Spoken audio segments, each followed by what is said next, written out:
Bon dia a tothom, soc el Pep Coll, visc a Lleida, fa temps que visc a Lleida, però tinc una casa al Pallars on vaig néixer, a Pessonada, i on he ambientat bona part del meu món literari, el poble de Malpuy, que apareix als meus llibres, des de El secret de la moixernera fins després El salvatge dels Pirineus.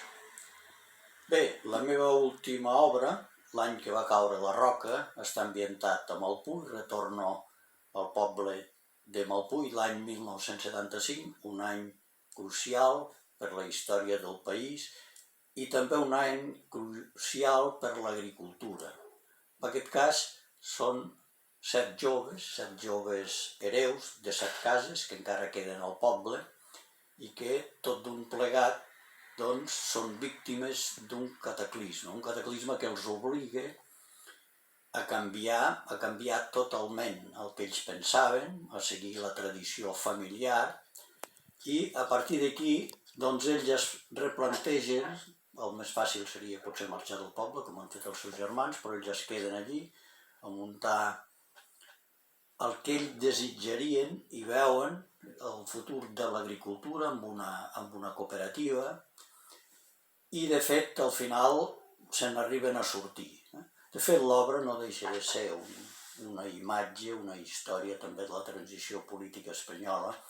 vista des del món rural. Habitualment la transició, com la història del país, ens l'ensenyen des de les ciutats, en aquest cas doncs, és vista des del món rural en aquell moment de canvis radicals per l'agricultura. Bé, us en llegiré un fragment, en aquest cas situat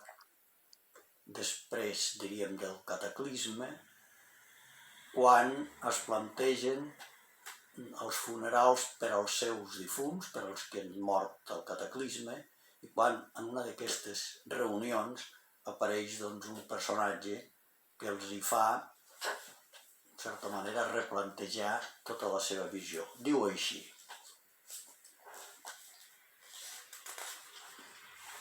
aleshores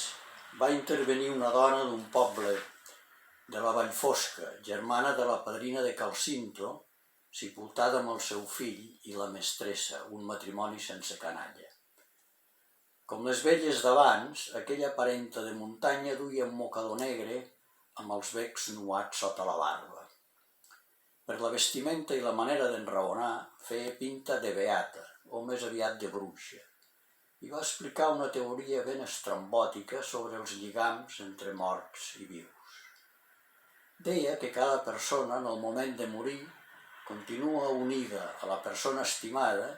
amb una mena de vencill, aquelles cordes de palla fetes amb 2 manats de tiges nuades per la banda de les espigues. Igual com les criatures que quan venen al món arriben lligades a la mare amb la corda del melic i per poder viure fora del ventre s'ha de tallar el cordó i fer un nus al bell mig de la criatura, doncs una cosa semblant, va dir, passa amb els morts. Quan se'n mor un familiar o un amic, has de desfer el nus del mig del vencill. I el nus només es desfà tancant els ulls del difunt, vestint-lo, vetllant-lo durant 24 hores. Si no es fa així, el mort et continua tibant des de l'altre món i no et deixa viure en pau. Bé, que passeu unes bones festes de Nadal